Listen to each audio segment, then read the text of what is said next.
저희가 대치동과 서초동에서 입시 컨설팅을 해오면서 고3 학부모님들을 굉장히 자주 만납니다.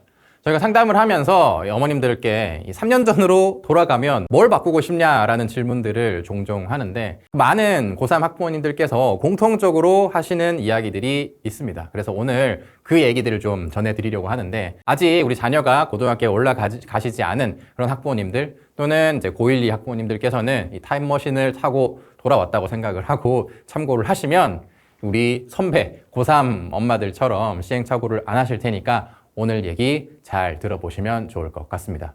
첫 번째는 진로에 대해서 우리 애랑 대화를 좀 많이 해볼 걸, 이런 후회입니다. 자, 요즘에는 예전과 다르게 성적만 좋다고 좋은 대학 가는 게 아니라는 거 이제 많이들 알고 계실 겁니다. 각종 활동, 수행평가 발표, 보고서, 동아리 활동, 책 읽기, 그리고 수업 시간에 공부한 내용들을 연계 활동하는 것들, 뭐 외부에 견학을 간다거나 논문을 읽어본다거나 이런 것들이 다 입시에 반영이 됩니다. 그리고 대학에 따라서도 입시 전형이 많이 복잡해지고 다른 경우들이 많고요. 우리 아이들이 어떤 과목을 선택해야 원하는 대학의 학과에 유리한지 중요한 과목들도 다 다릅니다. 물론 과거에도 이런 선택 과목 제도들이 있긴 했습니다만 이제는 그게 점점 더 복잡해지고 다양해지고 있습니다. 그래서 이런 다양한 활동들, 뭔가 선택을 해야 될 때 정말 효율적으로 하기 위해서는 명확한 진로가 있다면 정말 좋습니다.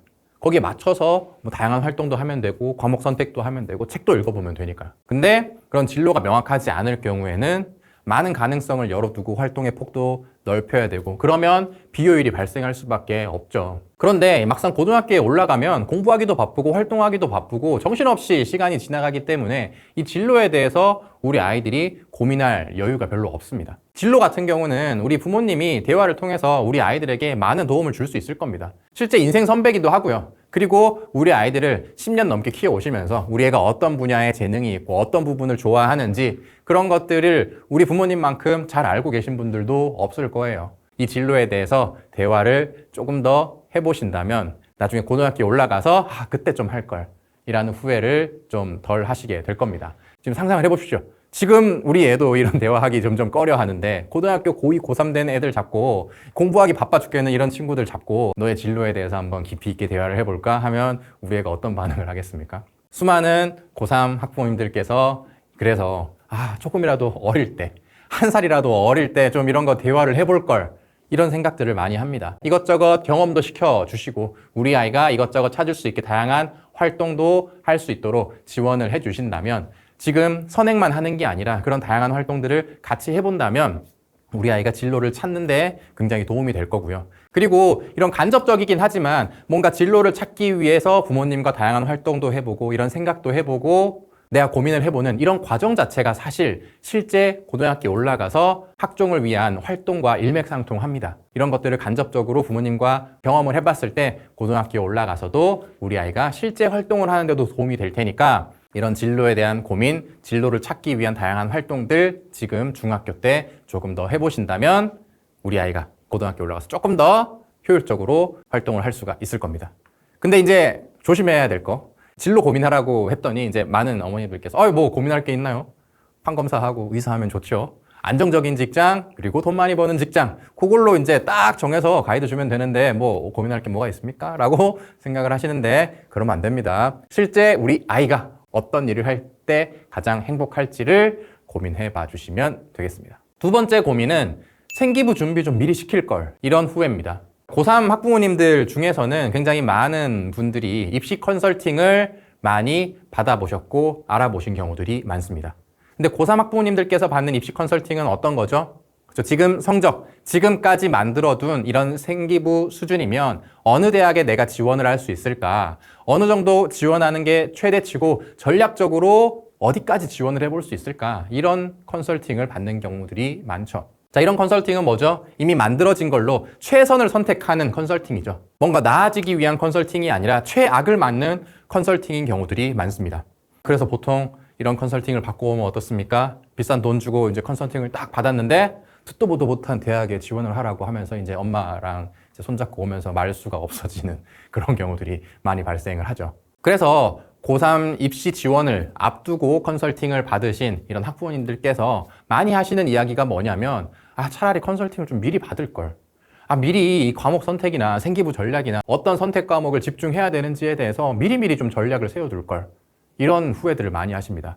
실제 어머님들도 온라인 커뮤니티에서 컨설팅 언제 받을까요? 검색을 해보시면 선배 어머님들께서 이왕 받을 거라면 미리 받아라 라는 얘기들을 많이 하십니다. 왜냐하면 이 3년이라는 시간이 금방 지나가 버리고 시간이 지난 다음에 받았다면 이미 지나간 시간에 대한 것들은 되돌릴 수가 없거든요.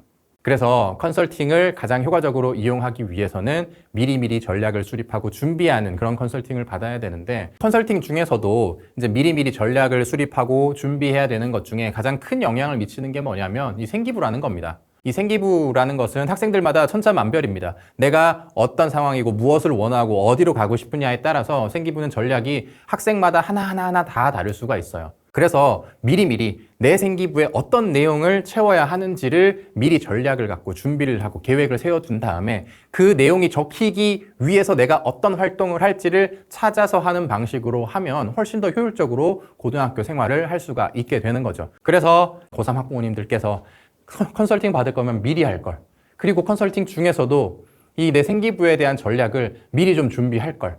이런 후회를 많이 하십니다. 아직 고등학교에 올라가지 않은 중학생 학부모님들께서는 우리 아이가 고등학교에 올라갔을 때 생기부는 어떻게 채워야 하는지에 대해서 미리 한번 생각을 해보시고, 그리고 고등학교에 올라가서 혹시나 입시 컨설팅을 이후에 받으실 생각이 있다면 미리미리 받으신다면 이 고3 엄마들이 하셨던 그런 후회는 하지 않을 거라고 생각을 합니다. 그리고 마지막 세 번째는 혼자 공부하는 습관을 좀 들여줄 걸입니다. 내가 시킬 때만 공부하고 학원도 내가 가라는 학원만 가고. 근데 고등학교 공부는 그렇게 해서는 절대로 안 되겠더라라는 거죠. 지금 우리 자녀들을 떠올려 보면 어때요? 우리 애도 지금 내가 시키는 것만 하는데, 내가 하라고 안 하면 안 하는데, 그럼 내가 고등학교 올라가가지고도 계속 따라다니면서 챙겨줘야 되겠구나라는 생각을 하고 올라가는 학부모님들이 많이 있습니다. 근데 어머님들이 고등학교에 올라가서 계속 쫓아다니면서 시키기에는 한계가 있습니다. 중학교랑 고등학교는 차원이 다르죠. 공부할 것도 많고요. 과목도 훨씬 더 많아지고요. 활동해야 되는 것들도 너무 많아집니다. 우리 아이들이 도와달라고 해도 뭘 어떻게 해줘야 될지 너무 복잡한 경우들이 많고, 입시 제도는 또 계속 바뀌고. 그래서 우리 아이들이 어떻습니까? 지금까지도 아이들이 자기 주도적으로 공부를 못했으니까, 엄마도 제대로 지금 못 도와주고 있는 것 같으니까 학원에 의존하게 되고, 또 공부는 또 학원에 의존하면 되는데 이 생기부에 채워야 되는 그런 다양한 활동은 또 누구한테 의존할 겁니까? 그거는 도움 받을 데도 없습니다. 학교에서 시키는 것만 기계적으로 최소한으로 하게 되는 거죠. 깊이 있는 이해를 해야 좋은 성적이 나오는 게 고등학교 공부고 고등학교 시험 문제입니다. 내가 주도적으로 이해하고 깊이 있게 공부하는 그 과정들이 선생님께 발견이 됐을 때 그런 것들이 각 과목별로 작성되어야 하는 교과 세특에도 그대로 적히겠죠. 근데 계속 수동적으로 시키는 공부만 해온 아이들에게는 이게 너무 어려운 과정일 겁니다. 그래서 결과도 결과지만 우리 엄마들이 주변에서 옆에서 봤을 때 어때요? 내가 도와주고 싶은데, 옛날처럼 내가 도와줄 수 있다면 도와주고 싶은데 나도 어떻게 도와줘야 될지 모르겠는 경우들이 많이 있을 겁니다. 이미 우리 애는 자기주도적으로 안 하는데 지금에 와서야 바뀌겠습니까? 라는 생각을 하실 수가 있겠습니다만, 고등학교 올라가면 더더욱 바뀌기 어렵습니다. 지금부터라도 조금씩이라도 우리 아이들이 좀 자기 주도적으로 뭔가를 할 수 있게끔 도와주신다면 고등학교에 올라가서 우리 아이들도 고생을 덜 할 거고요. 우리 어머님들도 고생을 덜 할 겁니다. 괜히 또 나중에 올라가가지고 이런 얘기 합니다. 엄마가 자꾸 의존적으로 키워가지고 내가 이렇게 됐잖아. 이제 그런 엄마가 안 들으시려면 지금부터 독립을 시킬 그런 준비를 하셔야 돼요. 공부적으로 먼저 독립을 시켜야 합니다. 언제까지 우리 엄마들이 우리 애들 공부 계속 시킬 수 없습니다. 계속 앉아서 몇 시부터 몇 시까지 무슨 공부하고 학원 뭐 가고 이런 거 한계가 있어요. 내년부터는 완전히 공부해서 독립시키는 걸 목표로 지금부터 훈련을 시키길 바라겠습니다. 자, 오늘 말씀드린 세 가지 우리 선배 엄마들께서 하는 뼈저린 후회들, 가장 큰 후회들입니다. 진로를 찾기 위한 활동, 고민, 대화를 지금 이 시기에 해보셔라. 이거는 진로가 결정이 된다면 고등학교 올라가서 할 활동들에 도움이 될 것이고, 그리고 그걸 찾기 위해 했던 그 활동과 과정, 고민들이 우리 아이가 고등학교에 올라가서 진행할 활동에도 도움이 될 것이다. 그리고 생기부 전략에 대해서 미리 준비를 한다면 이후에 비싼 돈 내고 컨설팅을 받으면서 돈 쓰고 후회하는 일이 없을 테니까 미리미리 망가지지 않게 지금부터 잘 준비를 하셔라. 그리고 마지막, 엄마 공부에서 우리 자녀가 혼자 하는 공부로 공부 독립을 시켜라. 이미 글렀다 생각하지 말고 지금부터 조금씩 습관을 들이셔라. 고등학교 올라가시기 전에 잘 준비를 하신다면 우리 어머님들은 3년 후에 후회를 하지 않으시게 될 거고, 어머님들이 후회를 안 하는 걸 넘어서 지금 제가 말씀드린 3가지 다 생각해 보면 어때요? 어머니들 편하자고 하는 게 아니라 결국 이게 우리 아이들이 제대로 성장하게 도와주는 길입니다. 혼자서 능동적으로 할 수 있게, 그리고 우리 아이가 좋아하는 진로를 찾아서 행복한 일을 하면서 살 수 있도록, 그리고 어떤 일을 하든 미리미리 대비해서 나중에 후회하지 않게 전략을 잘 세우는 거, 이런 것들 다 우리 아이들에게 도움되는 내용들이니까 잘 준비하셔서 우리 어머님도 아이들도 후회하는 일 없기를 진심으로 바라겠습니다. 고등학교 준비에 관련해서 궁금한 게 있으시면 댓글로 남겨주시고 오늘 영상은 여기서 마치도록 하겠습니다. 저희가 지난 수년 동안 수천 명의 학생들을 컨설팅 해오면서 정말 안타까웠던 부분이 뭐냐면, 정말 열심히 하려고 할 마음이 있고 의지가 있고 노력할 마음가짐이 되어 있고 실제로도 열심히 노력을 했어. 그런데 그 학생들이 노력하는 만큼 성과를 얻지 못했을 때 그런 학생들이 너무 안타까웠습니다. 자, 그러면 이제 다들 생각을 하겠죠? 열심히 했는데도 안 되는 거 보니까 그 유전자가 안 좋은가 보다, 아니면 노력을 대충 했나 보다, 그런 생각을 할 텐데, 이 입시 영역에서 적어도 DNA 이런 것들이 미치는 영향은 미미합니다. 그러면 그 친구들이 왜 그 노력에 대해서 보상받지 못했냐? 노력을 하긴 했는데 어디에 어떤 노력을 쏟아야 되는지 몰라서 준비해야 할 것들을 놓치고 있거나 불필요한 노력을 하는데 시간을 쏟았기 때문입니다. 저도 예전에 이제 공부를 할 때를 떠올려 보면 입시에 대한 정보도 부족하고 무엇을 어떻게 준비를 해야 되는지, 내가 원하는 대학에 가기 위해서는 어떤 공부를 해야 되는지 그런 정보를 얻는 게 정말 힘들었었거든요. 노력을 했음에도 뭔가 성과가 나지 않는 학생들의 가장 큰 문제는 내가 어디에 노력을 쏟아야 되는지, 그 정보, 그 노력의 방향을 잡아줄 사람, 그런 것들을 서포트 해줄 사람이 없다는 겁니다. 실제로 이 중학교 때 상위권이었다가 고등학교에 올라가서 성적이 폭락하는 그런 경우들 숱하게 저희가 봤습니다. 주변에서도 많이 보셨을 거예요. 그러면 대부분 어떻게 생각을 하죠? 아, 고등학교는 이 중학교랑 다르구나. 이 뭔가 천재성이 있어야 되고 능력이 출중해야 되고 잘하는 애들은 좀 정해져 있구나 라고 일반적으로 생각을 합니다. 그런데 그 문제가 뭐냐? 실제 그 학생들도 스스로 그런 생각을 한다는 거죠. 아, 난 여기까지인가 보다. 난 노력해도 안 되는가 보다 하면서 자책하고 좌절을 합니다. 그 친구들의 역량이 부족해서, 능력이 부족해서 그런 게 아니에요. 그 친구들의 가장 큰 문제는 지금까지 잘 해왔던 그대로 열심히 했던 게 가장 큰 문제라는 거예요. 왜냐면 중학교랑 고등학교는 뭐 공부해야 되는 거 비슷하다고 생각하실 수 있겠지만 쳐야 되는 시험도 달라지고요. 입시 전형도 달라지고요. 그래서 내가 어떤 공부를 어떻게 해야 되는지, 어떤 활동을 해야 되는지 그런 것들이 너무너무 달라집니다. 그냥 하던 대로 똑같이 더 열심히 독하게만 하면 된다고 믿는 학생들은 계속 해도 뭔가 다르네? 열심히 했는데 내가 빠뜨린 게 이만큼이나 있네? 하면서 계속 좌절감을 맛보고 결국 포기하게 되는 거죠. 나는 안 되는구나 라는 생각을 하는 게 진짜 정말 안타깝습니다. 특히 요즘에는 또 어떤 문제가 있느냐, 중학교 때 상위권이었던 고등학교 1학년 학생들을 저희가 만나보면 성적 때문에 문제가 아니라 이 생기부 때문에 난립니다. 내신 공부 잘하겠다고 선행 진짜 열심히 했어요. 그 성적도 곧잘 나옵니다. 근데 어떻습니까? 생기부 기록을 위한 활동을 제대로 못하는 경우들이 많아요. 그래서 저희한테 와서 고민을 얘기합니다. 생기부 많이 중요하다고 하던데 1학년 거 망쳤는데 어떡하냐고. 1학년 1학기 거 내 내신 성적 잘 나오는데 생기부 망쳐가지고 나 벌써 날려버린 거 어떡하냐, 이런 얘기들을 많이 해요. 근데 진짜 더 안타까운 건 뭔지 아세요? 이 친구들 생기부를 보잖아요. 이 친구들은 진짜 성실하니까 정말 이 활동의 양이 어마어마합니다. 근데 그걸 보면 너무 안타깝습니다. 왜냐? 이 친구가 쏟았던 그 활동들, 시간을 많이 쓴 거는 훤히 보이는데 별 쓸모가 없는 거죠. 정작 이 친구한테 필요한 활동들도 없고 이 활동의 깊이도 얕아서 대학에서 봤을 때는 별 의미 없는 활동이라는 거죠. 이 활동이라는 게 그냥 공부만 잘한다고 뚝 채워지는 게 아니거든요. 적극적으로 활동에 임해야 되고, 이 활동을 통해서 내가 얻고자 하는 게 무엇인지 명확해야 하고, 내가 이 활동을 어디까지 얼마나 깊게 파고들지, 어떤 방향으로 파고들지 목적성이 명확해야 됩니다. 그래야 나에게 필요한 활동들로 가득 채울 수 있고, 다양한 활동이 아니더라도 한두 개의 활동들로 나의 역량을 보여줄 수 있는 그런 유의미한 활동이 되는 거죠. 근데 그런 것도 모르고 주먹구구식으로 하다 보면 시간은 시간대로 쏟습니다. 온갖 활동들을 다 했는데 생기부에는 그쵸, 수십 개의 활동들이 있지만 대학에서 보기에는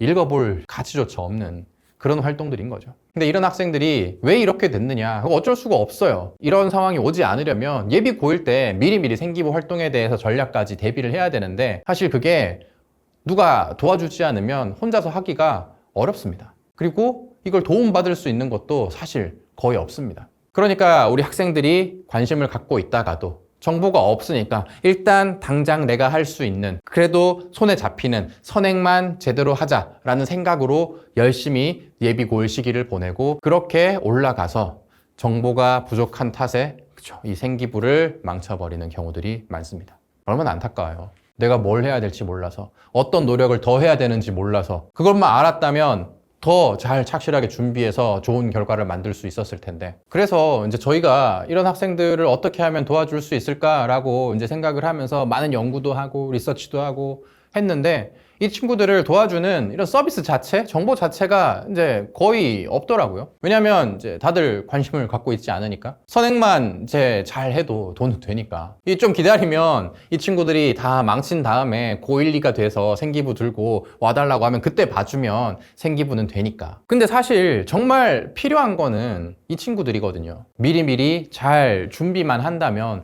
나중에 망가질 일도 없고, 이 친구들을 미리미리 잘 잡아 줄 수만 있다면 이 친구들이 나중에 좌절을 겪을 그럴 일도 없을 거라는 거죠. 그래서 저희가 지난 10년이 넘는 시간 동안 이제 대치동과 서초동 그리고 온라인을 통해서 이렇게 수년간 컨설팅을 진행하고 노하우를 쌓아왔는데, 저희가 그간 쌓아왔던 데이터와 노하우와 이런 역량들을 이번 예비고1 생기부 준비 프로그램에 다 쏟아부었습니다. 전사의 그 역량을 쏟아부어서 이번 프로그램을 만들었는데, 진짜 열심히 하려고 하는데 몰라서 나중에 좌절하는 그런 학생들을 정말 꼭 도와주고 싶었습니다. 오프라인과 똑같은 동일한 서비스로 지역에 상관없이 이걸 온라인으로 제공하기 위해서 정말 엄청난 연구와 노력을 했고 프로그램을 제공을 하고 있는데, 난 정말 열심히 하고 싶다. 그런데 수시 학생부 종합, 생기부에 대한 정보가 없어서 미리미리 준비하고 있지 못하다. 뭔가를 더 해야 된다고 생각은 했지만 정보가 없어서 어떻게 해야 될지 모르고 있었다. 그런 학생, 학부모님들이라면 이번 서비스를 이용하시면 좋을 것 같습니다. 입시가 복잡하면 복잡해질수록 사실 이 정보력이라는 게 너무 중요합니다. 그런 것들 때문에 열심히 했던 노력이 내 정보 부족으로 수포로 돌아가는 그런 경우들을 저희가 많이 봐왔는데, 특히 이번에는 입시가 바뀌면서 더더욱 정보가 부족할 겁니다. 그렇지만 이걸 또 거꾸로 생각을 해보면 다들 정보가 부족한 상황이니까 너무 좌절할 필요도 없고, 이걸 미리만 잘 알고 대비한다면 역전할 수 있고 앞서갈 수 있는 그런 기회가 될 수 있으니까 이번 예비 고1 시기 잘 대비해서 열심히 노력했음에도 불구하고 내가 해야 될 것들을 못해서 나중에 후회하는 일이 발생하지 않도록 잘 대비하시길 바라겠습니다. 혹시나 그런 일이 발생한다고 하더라도 여러분 스스로 자책하거나 그럴 필요가 없어요. 여러분들이 부족해서 그런 게 아니라 이 정보가 부족해서 몰라서 그런 거니까 그런 자책을 하시지 않기를 바라고, 여러분들의 그 노력에 배신당하지 않기를 진심으로 바랍니다.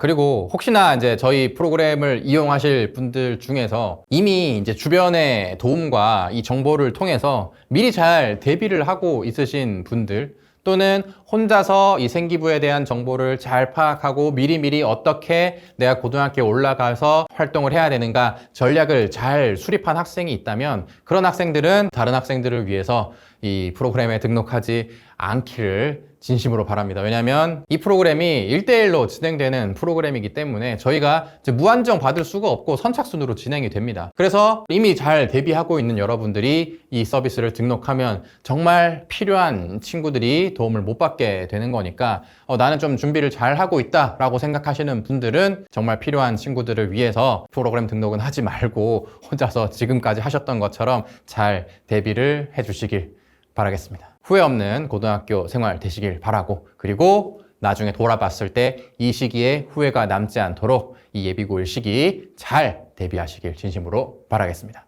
감사합니다.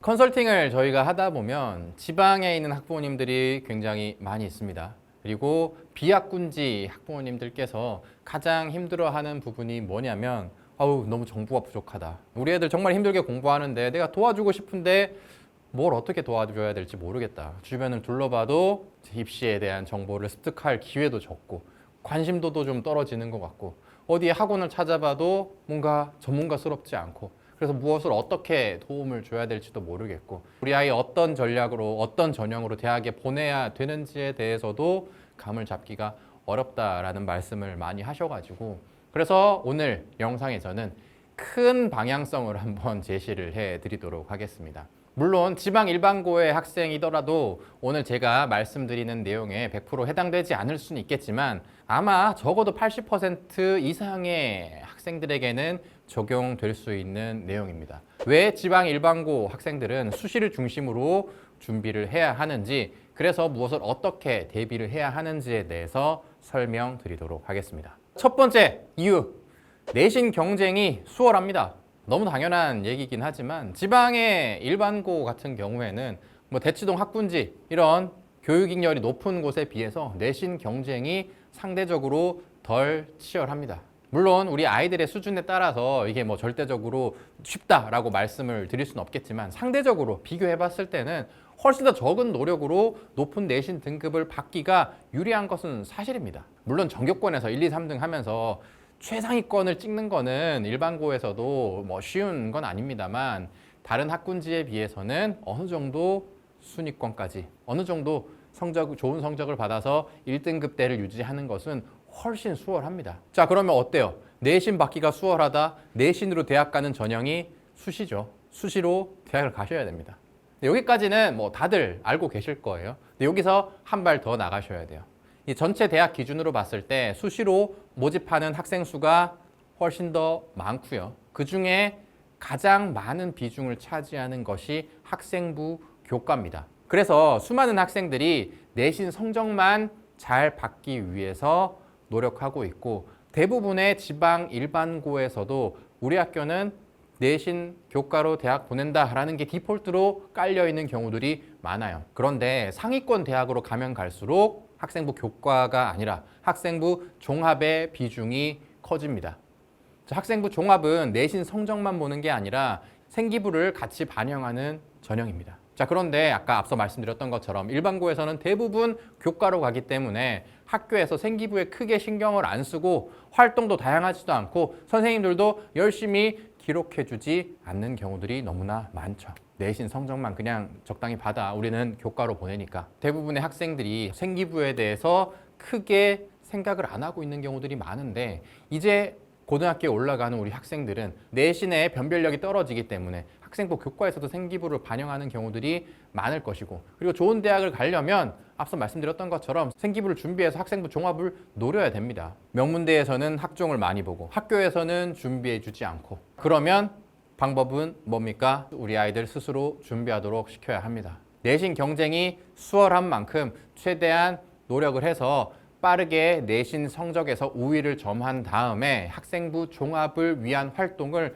우리 학생 스스로 챙길 수 있도록 준비를 해야 한다는 거죠. 학교에서 알아서 안 챙겨준다고 멍하니 있는 게 아니라 스스로 다양한 활동을 기획하고 활동하고 보고서를 작성해서 선생님께 제출을 하셔야 된다는 거죠. 자, 물론 어렵습니다. 학교에서 안 챙겨주는 걸 혼자 해야 되기 때문에 어렵긴 합니다만 상대적으로 내신 경쟁이 수월하기 때문에 빠르게 내신 공부를 딱 잡아두고 여유 시간을 이 활동에다가 투자를 해야 된다는 겁니다. 자, 근데 대부분의 학생들 실제 현장에서 보면 일반고에서 이렇게 학종에 대해서 활동에 대해서 신경 쓰는 학생들이 별로 없습니다.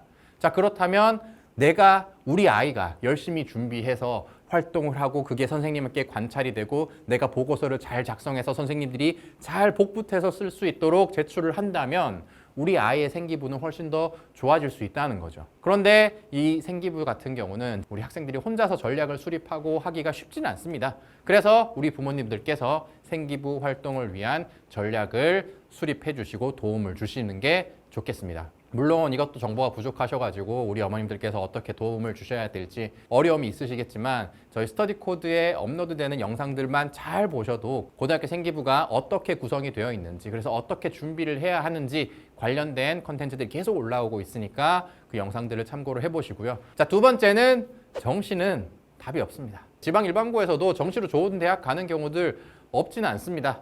있습니다. 상위권 친구들 정시로도 좋은 대학 갑니다. 그렇지만 학군지 명문고에 비해서는 수능으로 좋은 대학 가는 게 쉽지가 않습니다. 최근에는 이 정시에 수능에 이 재수생 선배들이 계속 쏟아지고 있어서 상위권에서 재수생들의 비중이 계속 늘어나고 있어요. 정시의 경쟁률은 점점 더 치열해지고 있습니다. 자, 그런데 학군지 명문고에서는 이 수능도 잘 대비할 수 있도록 학교 커리큘럼도 구성이 되어 있고 운영도 해요.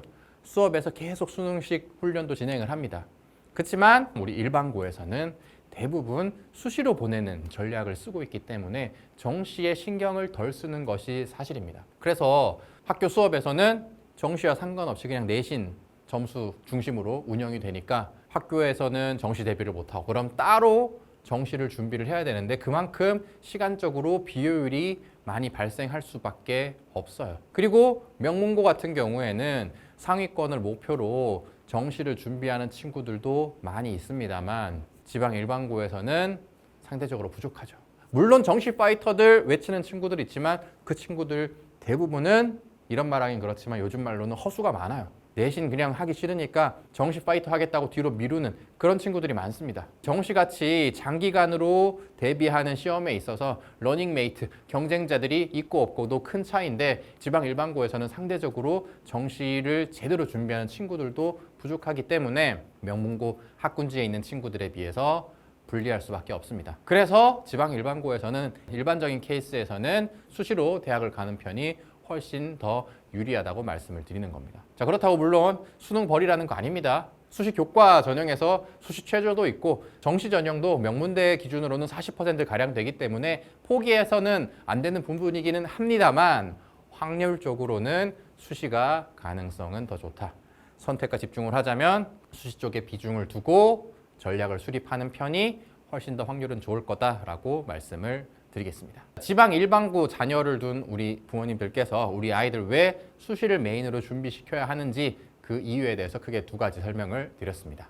우리 지방 일반고 상대적으로 분위기도 덜 좋고 정보도 좀 부족하고 좋은 대학 가기 그래서 어렵다라고 생각하는 학생 학부모님들 많고 그래서 지레 포기하고 그냥 적당히 내신 봐가지고 지방에 이제 대학 가야지 이런 생각을 하실 수가 있을 텐데 자, 전략만 잘 수립하면 지방에서 명문대 충분히 갈 수 있습니다.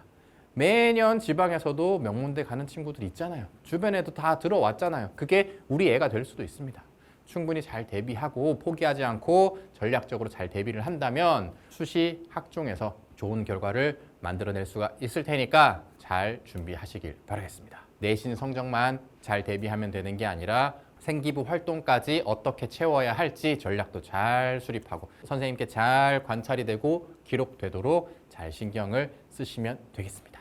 대부분은 포기하고 안 된다고 생각하는 분위기에 우리 애만 한다면 올라갈 수 있습니다. 자, 그러니까 끝까지 포기하지 말고 좋은 결과 만들어낼 수 있길 진심으로 바라겠습니다. 지방에서 우리 아이들 교육시키고 있는 부모님들 이 상대적으로 정보가 부족하다라는 그런 생각 때문에 우리 아이들한테도 미안한 마음이 들 수도 있고 답답한 마음이 굉장히 크실 겁니다. 그래서 저희가 유튜브 채널들을 통해서 어머님들께 도움이 되는 그런 자료들을 계속 업데이트 할 테니까 잘 참고하시면 우리 아이들 어떻게 지도해야 되는지 감을 잡으실 수가 있을 거고요. 또 지방에서 나는 이런 정보도 정보인데 서울의 대치동 친구들처럼 우리의 컨설팅도 한번 보내보고 싶고 우리한테 딱 맞는 맞춤형 정보도 한번 받아보고 싶다 이런 부모님들도 있을 거라고 생각을 합니다. 컨설팅 같은 경우에는 이 지방에서 접근성이 굉장히 떨어지죠. 지방에서는 전문가를 찾기도 어렵고 비용적으로도 부담이 크고 그러다 보니까 지방에서는 컨설팅도 잘 받아보지 못하는 경우들이 많이 있어요. 저희가 수년 동안 이 대치동, 서초동에서 입시 컨설팅을 오프라인, 온라인으로 진행을 했는데 그런 것들의 데이터를 모아서 온라인에서 오프라인과 동일한 수준의 컨설팅을 할 수 있는 프로그램을 마련을 했습니다. 혹시나 이런 유튜브에서 업로드되는 정보들로 부족하고 우리 아이들에게 맞춤화된 컨설팅을 진행해보고 싶으신 분들은 스터디 코드 생기부 컨설팅의 도움을 받아보셔도 좋을 것 같습니다. 다음 영상에서 또 우리 자녀들 교육하는데 도움이 되는 영상으로 찾아뵙도록 하겠습니다. 좋은 결과 있길 바라면서 오늘 영상 여기서 마치도록 하겠습니다. 최근에 생기부 컨설팅 하시느라 되게 정신이 없으신 것 같은데 이제 컨설팅을 하시면서 좀 기억에 남는 사례들이나 좀 학부모님들께 공유할 만한 그런 얘기가 있으실까요? 준비가 많이 된 학생들이 상당히 많다라고 하더라고요. 저희가 네. 이제 여름방학 동안 한 거기 때문에 조금 더 시기적으로 좀 빨라서 그럴 수도 있기는 한데 선행이 잘 된 친구들이 상당히 많았다라는 부분이 인상적이었고요. 네. 일단은 그러니까 중학교 거는 당연히 잘 돼 있고 네. 고등학교 1학년 거까지 선행을 마친 친구들이 굉장히 많았다라는 부분들도 있었고 심지어 이제 수능 범위까지는 다 한 친구들도 상당수가 있었다. 부분이 조금 신선한 부분이었고요. 과학에 대해서 상당히 예민하게 반응을 하고 있다라는 부분도 좀 인상적이었습니다. 네. 예를 들어서 다 이제 너무 다들 잘 알고 계시는 거예요. 예, 고등학교 올라가고 변별력을 낼 수 있는 과목이 이제 지금 2과목에 해당되는 영역까지도 예, 내신 등급이 나올 수 있기 때문에 여기서 변별이 날 가능성이 높다. 그래서 그것까지 미리 대비해야 된다. 이런 식으로 잘 알고 있는 학부모님들이 많고 학생들도 그걸 대비하고 있는 게 있어가지고 개인적인 입장에서는 애들 고등학교 준비 잘 하니까 예, 너무 기분이 좋았는데 고등학교에 대해서도 상당히 준비를 많이 하시더라고요. 예, 지난번에도 제가 한번 말씀드렸던 것 같은데 내가 가고 싶은 고등학교가 어느 정도로 학생부를 챙겨준다더라. 이런 것들도 조사를 막 하는 친구들도 있었고요. 주변에 선배들한테 물어봐갖고 그 학교에서 제일 생기부를 잘 써주는 동아리는 무엇이냐. 이런 것들도 조사하는 친구들도 이미 있더라고요. 그런 부분들에 있어서는 저희가 여러 번 강조하고 있지만은 강조하지 않아도 스스로 이미 고등학교 대비를 잘하는 학부모님도 계시고 학생들도 있구나. 좀 긍정적으로 예, 저는 생각을 하면서 이번 컨설팅을 좀 진행을 했던 것 같습니다. 준비를 잘 하고 있군요, 벌써부터. 컨설팅을 받는다는 것 자체가 관심이 더 많고 예, 준비가 돼 있는 친구들이 가능성이 높기 때문에 근데 이제 그렇지 않더라도 준비가 안 된 친구들일수록 사실 받아서 정보를 알고 가고 뭘 해야 되는지 아는 게 더 중요하거든요. 그래서 오늘 나온 것도 이런 부분에 준비가 안 된 친구들 제발 좀 하시라라는 부분을 좀 많이 얘기하기 위해서 나온 거기 때문에 예, 그런 친구들이 좀 많이 왔으면 좋겠습니다. 그렇네. 거꾸로 지금 이 얘기를 들으신 어머님 중에 우리 애는 지금 선행도 별로 안 돼 있고 학교에 대한 정보도 아직 좀 부족하고 과학이나 뭐 이런 것들에 대해서도 아직 신경도 좀 많이 못 쓰고 있고 그렇다고 계속 불안해 하실 게 아니라 저런 것들을 미리미리 하는 친구들이 있구나. 나도 지금 이런 것들을 챙기도록 아이들 지도해야겠구나 라는 생각들을 이제 하시면 될 것 같고 아직 9월이지 않습니까? 이제 9월, 10월, 11월, 12월, 1월, 2월 이제 6개월 정도 남았으니까 6개월이면 충분히 이제 대비하시고도 남을 시간이니까 불안해 하시기보다 그렇다면 우리 아이가 지금 어떤 부분이 부족한지 좀 명확하게 파악을 하고 그리고 저희가 제공해드리는 정보를 참고하셔서 지금 이 시기에 우리 애가 이런 부분들을 착착착 준비를 하면 되겠구나 요것들을 앞으로 시키면 되겠구나 라는 것들을 잘 이제 챙겨서 가시면 좋을 것 같습니다. 1학년 세특은 2, 3학년 세특을 위한 베이스 기반을 깔아놓고 심화된 활동은 2, 3학년에 해야 된다고 들었는데 구체적으로 1학년 세특은 어떤 식으로 채워야 할까요? 베이스 기반을 깔아놓는다에 대해 구체적으로 알려주십시오. 자, 보통은 1학년 때부터 굉장히 뭔가 있어 보이는 막 깊이 있는 이런 것들을 하기가 사실상 힘들어요. 예, 내용 자체도 그렇고 학생들이 자기가 특히 뭐 동아리 활동이라든가 진로 활동 안에서 1학년 때는 정해진 거를 따라가는 케이스들이 훨씬 더 많습니다. 그렇기 때문에 1학년 때는 뭔가 되게 엄청난 특별한 활동을 하려고 하지 마시고요. 가능하면은 제일 중요한 게 내신이니까 내신에 착착 집중해 주시고요. 내신이 끝난 다음에 나오는 것들이 수행평가 활동들이 있을 겁니다. 그 수행평가 활동을 깊이 있게 해보시기를 좀 권유를 드릴게요. 그 깊이 있게라는 거는 중학교 때에 비해서 수행평가가 굉장히 많이 어려워지는 건 아니거든요. 근데 비교적 자율성이 높아지는 수행평가들이 많습니다. 그래서 학생이 맘먹으면은 훨씬 더 깊이 있게 해보는 경우들이 있어요. 꼭 여기서 기억해 주셔야 되는 게 그 수행평가를 결과 내가 무엇을 알게 되었는지 그리고 뭘 더 궁금하게 되었는지 그거를 정해주시는 게 좋습니다. 이거를 저희가 이제 후속탐구 또는 후속활동이라고 얘기를 하는데 뭐 지난번에도 얘기했듯이 후속탐구가 그냥 활동 하나 끝냈다고 이렇게 뿅뿅뿅 튀어나오지 않아요. 예, 그렇기 때문에 그 활동 과정이라든가 결과에서 내가 알고 싶은 거에 대해서 더 궁금한 거에 대해서 굉장히 고민을 많이 하셔야 됩니다. 그래야지 의미 있는 후속 활동이 나와요. 거기서 이어진 후속 활동은요, 내 개인에게도 맞고요, 조금 더 심화되거나 또는 확장된 내용일 가능성이 높습니다. 이렇게 활동을 이어가시면 됩니다. 그렇기 때문에 1학년 때 제일 먼저 추천드리는 거는 수행평가 활동을 깊이 있게 잘 해보려고 노력하셔라. 그리고 두 번째는 아까 얘기 나왔던 책을 읽게 되는 활동이 있으면은 그 책을 제대로 읽어봐라. 내가 어떤 동기를 가지고 그 책을 읽었고 그래서 뭘 배우게 된다. 마찬가지로 이 책을 읽은 다음에도 후속 활동으로 뭘 하고 싶은지, 뭘 더 공부하고 싶은지 알아보는 활동을 하시면 됩니다. 이렇게 2개 정도만 충실히 하셔도 굉장히 잘 챙기는 세특 활동이라고 보시면 될 것 같고요. 1학년 때 충분히 생길 수 있는 세특 활동이라고 보시면 될 것 같고요.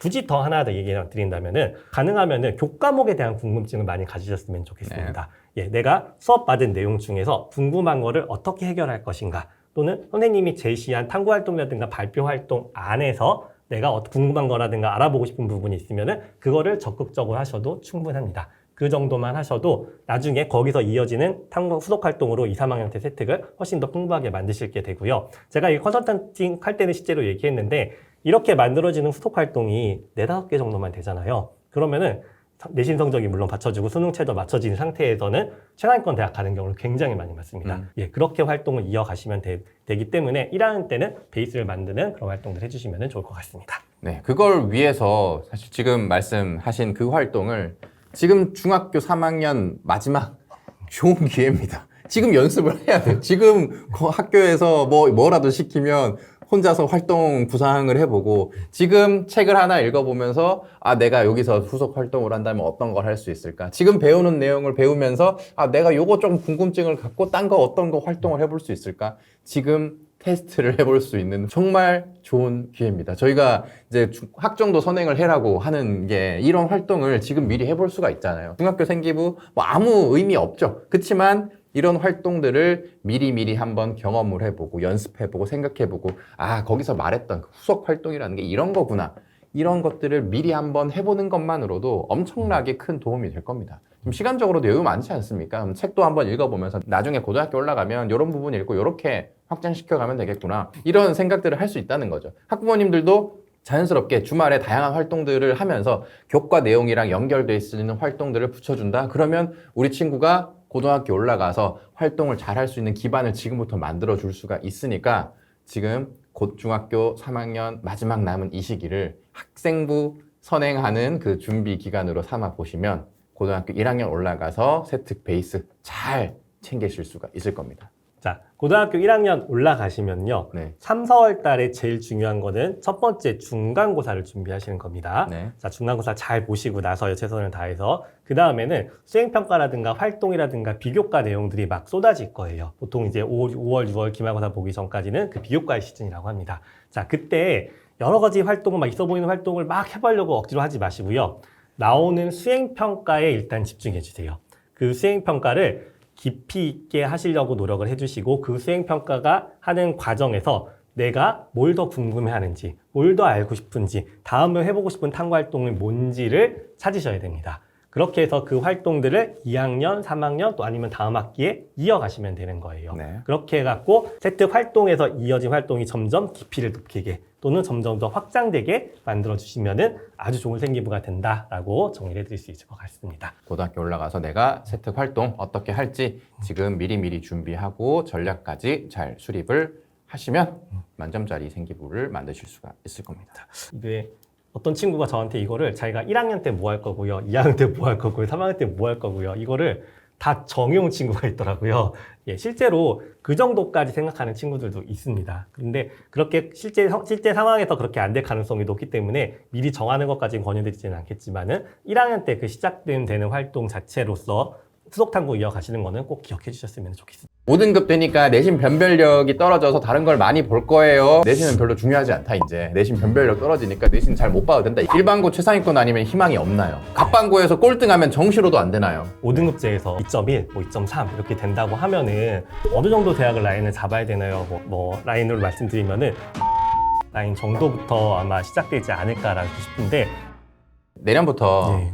입시가 바뀌지 않습니까? 그래서 굉장히 혼란스럽습니다. 지금 이 혼란스러운 입시제도 상황에서 어떤 고등학교 진학하는 게 유리할 것인가 학부모님들께서 굉장히 걱정이 많으시거든요. 네. 그래서 나온 질문인 것 같은데 고교학점제 5등급 체제에서 표준 편차가 나타나지 않는다면 특목고보다 일반고가 유리한 건가요? 라는 질문을 해주셨습니다. 이제 내년부터 고교학점제가 전면 시행되고 내신도 5등급으로 이제 표현이 되잖아요. 그러면 어디가 유리할 것인가? 예. 우리 어디 보내야 되나?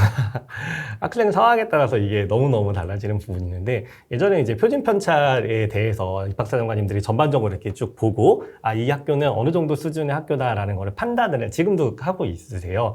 예, 근데 이제 표준 편차가 없어지게 되니까 그런 네. 것들에 대한 판단이 좀 어려워지지 않을까라는 의견이신 것 같은데 일반고 갔을 경우에는 원하시는 대학이 어딘지는 모르겠지만은 일단 최상위권 안에 들어가셔야 됩니다. 그래야지 유리한 거지 이제 애매하게 5등급제 안에서 2등급이라든가 3등급 쪽에 있다면은 최상위 대학 쪽을 노리시기에는 조금 어려우실 가능성이 높아요. 그렇기 때문에 표준 편차 때문에 일반고가 더 유리하다 있을 경우에는 최상위권에 들어가셔야 됩니다. 근데 이제 특목고 같은 경우에는 티가 나거든요. 커리큘럼 자체에서. 그러니까 표준 편차가 없다고 하더라도 이 학교가 특목고라는 거를 예상할 가능성이 굉장히 높기는 합니다.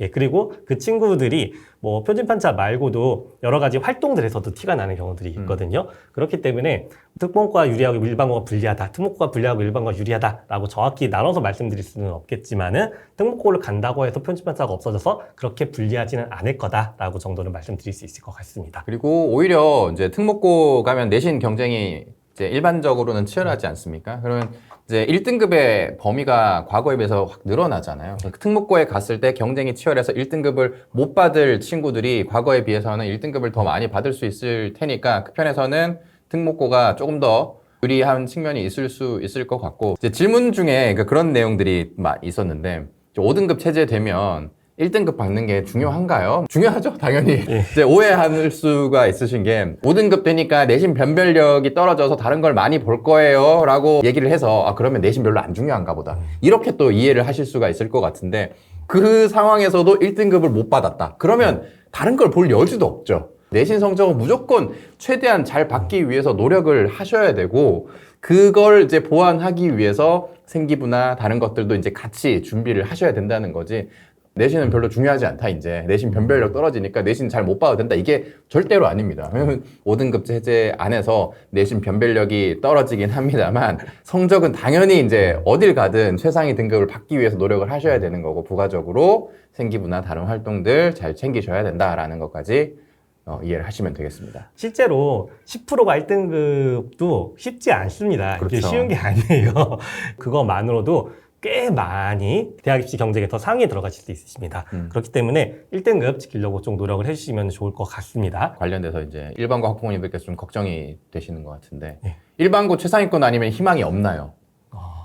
또는 갑반고에서 꼴등하면 정시로도 안 되나요? 이제 일반고에서 네. 이제 내신에서 밀렸을 때 네. 어떤 상황이 오는지에 대해서 좀 궁금해하시는 것 같습니다. 예, 보통 이제 일반고 최상위권이라고 얘기한다면 어쨌든 1등급이라고 생각을 해야 되겠죠. 근데 1.0을 얘기하는 거는 아닙니다. 뭐 10과목 반영된다고 하다면 아이가 한두 개 정도 2등급 받을 수는 있겠죠.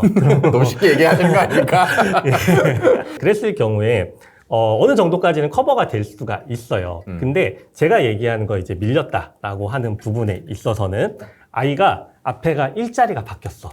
예, 2점 몇 정도 됐다라고 했을 경우에는 학종에서도 상당히 뒤쪽 학교로 이렇게 최상위 대학 쪽으로 가기에는 어려운 케이스가 생길 가능성이 굉장히 높습니다. 실제로 2등급 범위가 원체 넓기 때문에 그러니까 앞에가 이제 3자로 바뀌고 나서부터는 또 엄청 또 범위가 점점 더 넓어지거든요. 그랬을 경우에 대학이 변별하기도 어려울 뿐더러 활동도 굉장히 잘 챙겨야 그거를 극복해 나갈 수 있는데 그게 일반고에서 조금 가능할까에 대한 좀 안타까운 부분들이 있기 때문에 네. 가능하면 1등급 안에 들어갈 수 있게 일반고는 목표를 해주셔야 됩니다. 희망이 어느 대학까지는지는 모르겠지만은 최상위권 대학을 좀 노려볼 수 있는 상황이 된다라고 얘기를 말씀해 주실 것 같고요.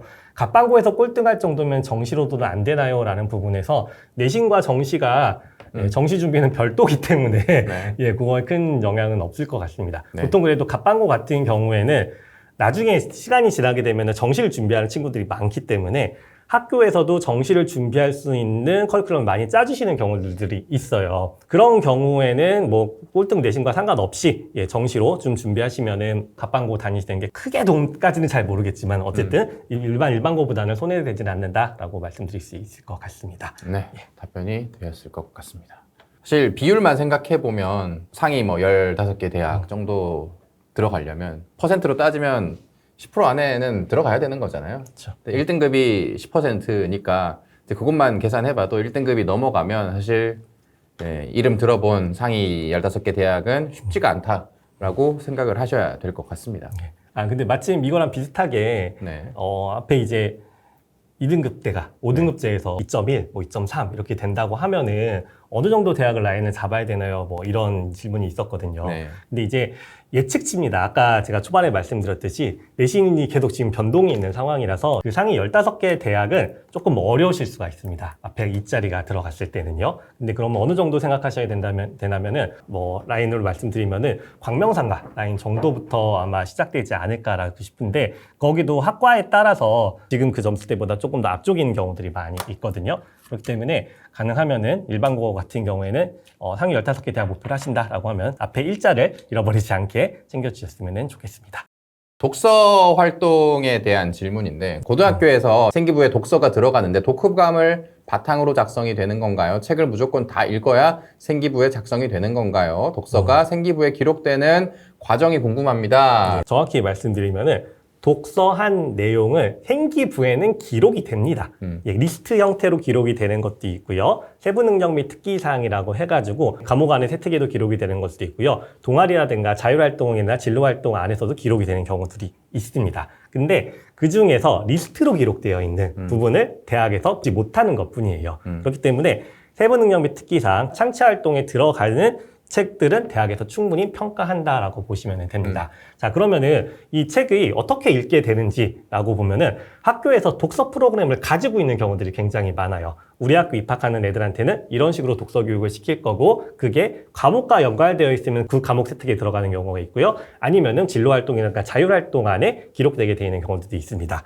물론 책을 읽고 나서 독후감을 작성을 하셔야 돼요. 독서활동지라는 걸 아마 기록을 하게 될 겁니다. 그러면 거기 안에는 이 책을 왜 읽게 됐는지, 책을 읽으면서 뭘 배웠는지, 그리고 뭘 더 궁금해, 뭘 더 알고 싶은지 이런 내용들을 보통 쓰게 되어 있습니다. 그럼 그 내용을 작성하시게 되면은 그걸 이제 선생님한테 제출하게 되고요. 그 내용이 이제 세부 능력 및 특기 사항에 기록된다라고 보시면 됩니다. 그리고 이런 경우가 아니더라도요. 네. 선생님들이 책을 가끔 추천을 하세요. 자, 뭐 수업 배우는 내용 중에서 이런 책들이 있거든. 너희 한번 읽어보고 참고해봤으면 좋겠어. 이렇게 했을 경우에 그 책을 읽고 나서 뭔가 발표를 한다든가 탐구활동으로 이어간다라는 거 했을 경우에도 이렇게 세특에 기록되는 경우들이 있기 때문에 이런 활동들, 탐구활동 안에서, 발표활동 안에서도 또는 수행평가 안에서도 독서를 잘 활용하시면은 분명히 좋은 생기부를 만드시는데 크게 도움이 될 겁니다.